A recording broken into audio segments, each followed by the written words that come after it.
Bad girl அப்படின்னு ஒரு படம் வரப்போகுதுன்னு கேள்விப்பட்ட உடனே நண்பர்கள், அன்றைய இளைஞர்கள், இன்றைய இளைஞர்கள், நாளைய இளைஞர்கள் எல்லோரும் குதூகூலமாயிட்டாங்க.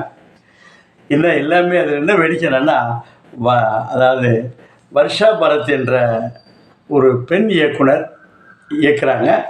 அதில் முழுக்க முழுக்க பெண்கள் தொடர்பானது. இதில் என்ன கேமராமேன் என்ன பண்ணிருக்காங்கன்னா, அதாவது ஒரு திரைப்படம் என்பது ஒரு டைரக்டர்ஸ் மீடியாங்கிறதுனால யார் கண்ட்ரோலும் போயிடக்கூடாதுன்னு மொத்த கண்ட்ரோலும் தன்னுடைய தலையில் சுமந்து அழகாக அந்த வர்ஷா பரத் பண்ணியிருக்காங்க. முதல்ல இந்த திரைப்படத்தை இயக்குவதற்கு முழுக்க முழுக்க பெண்களை வைத்து கேரக்டராக இருக்கட்டும் எல்லாம் இருப்பதற்கு வாழ்த்து சொல்கிறோம். ஒன்று, இதுக்கு பின்புலத்தில் இருக்க வேண்டியது நம்ம தனிப்பட்ட முறையில் போய் எல்லாம் முட்டி மோதிட்டு கிடக்க முடியாது. ஏன்னா திரையுலகமே மேல் ஜாவனிசம் என்று ஆண் வர்க்கத்தின் ஒரு ஒட்டுமொத்த குத்தகைக்கு இருக்குது. அதனால் வெற்றிமாறன் என்ற ஒரு வெற்றி பெற்ற இயக்குனர் அவருடைய சொந்த கம்பெனியில் படத்தை தயாரிக்க சொல்லியிருக்காங்க. அதற்கு தயாரிப்பதற்கு ஏற்றுக்கொண்டு ஒத்துக்கொண்ட வெற்றிமாறனுக்கும் ஒரு மிகப்பெரிய வாழ்த்துக்கள். கதையை சொல்லிங்க சார், வழக்கமாக ஒரு உலகம்லாம் சுற்றிட்டு வருவீங்கன்னு சொல்ல வேண்டியதில்லை. அதாவது என்னென்னா, ஒரு பெண் இல்லை, எல்லாருக்குமே ஒரு ஆண் பெண் எல்லாருக்குமே பருவங்கள் 8 பிரிக்கிற மாதிரி ஒரு விடலை பருவம், டீனேஜ்னு சொல்லுவோம். அடுத்த அந்த டீனேஜ் கல்லூரி காலமோ அந்த +2 9th முடியாது, 13 தானே டீன், 19 வரை முடியாந்தது அந்த காலகட்டங்கள். அடுத்து கல்லூரியில் ஒரு லேட்டவர்ஸு, அதுக்கப்புறம் வேலைக்கு போகிறது, ஒரு 30 வயசுக்குள்ளே உள்ள பெண்கள், அவர்களுடைய உணர்வுகள், எண்ணங்கள்.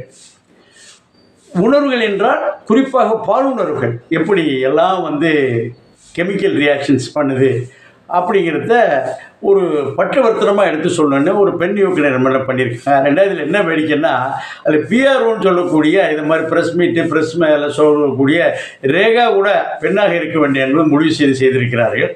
அதுக்கும் ரொம்ப வாழ்த்துக்கள். ஒன்றும் இல்லை, பெண்களால் இன்றைக்கி எல்லாம் பண்ணாங்க. மிலிட்ரியிலே போய் காடு மலையெல்லாம் இருக்கக்கூடிய மிலிட்ரியிலே போய் இருக்கிற அளவுக்கு வந்தாச்சு.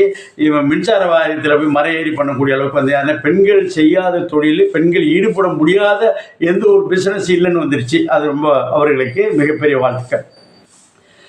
ஒரு நண்பர் என்ன சொன்னான்னா, ஒரு திருடியவார், வீடு வீடாக திருடி விடுவார்.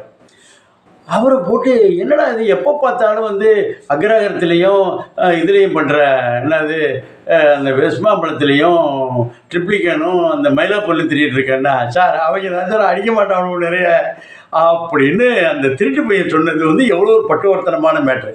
திருடிடுவார், பிடிச்சி கேட்டால் அடிக்க மாட்டாங்க சார், இறக்கப்பட்டு விட்ருவாங்க, இல்லை போலீஸில் பொழைச்சிருவானோ அப்படி சொன்னார்.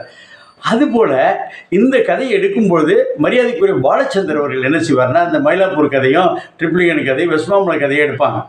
அதுபோல் மணிரத்னம் அவர்களும் தைரியமாக திட்டுவதற்கு அவர்களை பயன்படுத்துவார்கள். இன்னும் சொல்லப்போனால் அந்த கேமரா எல்லாமே அந்த சின்ன சின்ன வார்த்தைகளாக பயன்படுத்தி ஒரு நல்ல தாக்கத்தை ஏற்படுத்துவார்கள். அது ஒரு பக்கம்.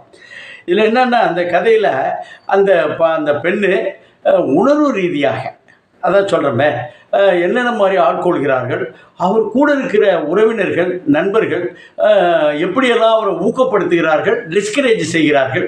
உணர்வுகளுக்கு வடிகாலாக பெற்றோர்கள் இல்லை என்ற போது எங்கே போவாங்க?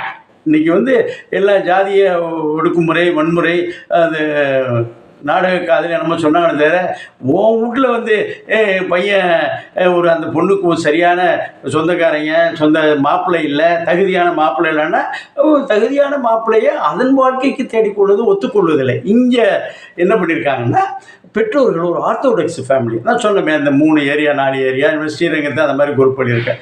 அந்த ஆர்த்தோடாக்ஸ் ஃபேமிலியில் ஒரு காரியத்துக்கு ஒரு காரண காரியங்களுக்கு எப்போதுமே ஒரு சாஸ்திரம், சோதிடம், அந்த பூஜைகள், புனஸ்காரங்கள். அந்த வீட்டில் அந்த பொண்ணு அன்றாட சராசரி வாழ்க்கை, ஒன்றும் இல்லை, டிவி பார்க்குறாங்க, ரேடியோ பார்க்குறாங்க, நண்பர்கள், உறவினர்கள், கடைக்கு போகிறாங்க, எல்லாம் இது பண்ணும்பொழுது இவர்கள் மட்டும் ரெஸ்ட்ரிக்ஷனாக இருக்க முடியாது. அப்படி ஒரு பெண் தன்னுடைய உணர்வுகளை பகிர்வதற்கு நல்ல நண்பர்களை தேடுகிறார். அந்த நண்பனும் என்ன செய்கிறான், எப்போதும் பொம்பளை பிள்ளைகளுக்கு ஒரு கான்டாக்ட்ஸே, ஒரு நண்பர்கள், பையன் பண்ணியாரு உடனே ஸ்கூலை மாற்றி விடுவாங்க. இப்படிப்பட்ட ஸ்கூலை மாற்றுறது, அந்த வீட்டை மாற்றுறது, இது மாதிரிலாம் நிறைய வீடை மாற்ற முடியல, ஸ்கூலை மாற்றுறது பண்ணால் அவருடைய உணர்வுகள், படிப்பு எந்த அளவுக்கு மைண்டு டீவியேட் ஆகிடுதுங்கிறத ஒரு அழகாக சொல்லியிருக்காங்க. அது இந்த உணர்வு ரீதியை எப்படியெல்லாம் ஒதுங்குகிறார்கள் ஒதுங்குகிறாருன்னா ஒரு ஆண் பெண் எப்படி ஒதுங்குகிறார்கள், எந்தெந்த இதில் ஹைலைட் என்னென்னா, ஆண்கள் கல்லூரியோட ஆண்கள் ஹாஸ்டல், அங்கே இந்த பெண் செல்கிறார். உடனே நண்பர்களாக குதூகூலமாகி அந்த நண்பனையும் அந்த பெண்ணையும் அந்த அறைக்குள் வைத்து ஒரு ஹாஸ்டல், ஜென்ஸ் ஹாஸ்டலில் வச்சு வெளியில் வந்து காப்பாற்றிட்டான். இது உணர்வு அற்புதம் என்று சொல்லவில்லை, இது ஒழுக்கக்கேடு. இது எப்போ பார்த்தாலும் இந்த என்னாச்சுன்னா, வெற்றிமாறன் வந்து படம் நான் இனிமேல் இந்த கம்பெனி எடுக்க மாட்டேன்னு விட்டுட்டார். என்னென்னா, நல்ல முயற்சிகளுக்கு சரியாக வரவேற்பு கிடைப்பதில்லை என்பதை காசு போடுறாரு. அதுதான் அந்த படத்துடைய தாக்கம். ஆனால் ஒரு நேச்சுரல் லைட்டு வேணுங்கிறதுக்காகவே இந்த அக்ரஹாரத்து வீடு, அந்த அடுப்பாங்கிற என்ன இருக்கணுமோ அந்த லைட்டு தான் கொடுக்க முடியும். அங்கே ஒரு பெரிய ஹேலஜி லைட்லாம் போட்டு பண்ண முடியாது. அது அந்த அந்த கேரக்டருக்கும் அந்த சுச்சுவேஷனுக்கும் மாறிடும், அது ஒத்துக்கொள்ளாது. அப்படி செய்திருக்கிறார்கள். இதில் என்னாச்சுன்னா, அந்த வயதானவர்கள் இந்த தாத்தா பாட்டி இருக்கிறப்போ இன்னொரு ரெஸ்ட்ரிக்ஷன் இருக்கும். சாப்பாடு ஊட்டுறது, கல்லூரி பிள்ளை, வேலைக்கு போகிற பிள்ளையெல்லாம், அது மாதிரி வேலைக்கு போய் ஒரு தனியாக வாழக்கூடிய பெண் இருக்கிறாங்கல்ல, அது ஒன்றும் பெற்றோருடைய இன்டர்ஃபியர். அது சொல்கிறாங்க, ஒரு நல்ல படிச்சுட்டு ஒரு ஃபாரின் மாப்பிள்ளை கல்யாணம் பண்ணிக்க, அங்கே போய் அரைக்கால் சட்டை போட்டு நின்று கால் சட்டை போட்டு ஜட்டியோடு நின்று எப்படி வேணாலும் என்ஜாய் பண்ணிக்க. படிக்கிற காலங்களில் நீ இதை செய்து கொள் என்று. இது வந்து வேப்பங்காயாக கசக்கும், கொலைபாதமாக நினைப்பார்கள் இளைஞர்கள்.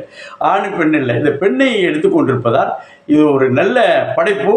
இதுக்கு வந்து வெற்றிமாறன் வந்து இதில் வெற்றி பெற்று விட்டால் இந்த திரைப்படம் நம்ம தான் கொடுக்கணும். இந்த கம்பெனியை மூடுறேன்னு சொல்லவர் 10 படத்தை 10 பெண்களை வச்சு கொண்டார். விட்டுடலாம். அதாவது இது இனிமேல் ஓடிடியில் வரும், அது டிவியில் வரும். எல்லாத்தையும் விட தியேட்டரில் போய் பாருங்கள். வெற்றிமாறனுக்கு ஒரு வாய்ப்பு, எல்லாருக்கும் ஒரு தியேட்டர் ஃபீலிங் கிடைக்கும். செய்யலாம்ல? வாங்க, பாய்.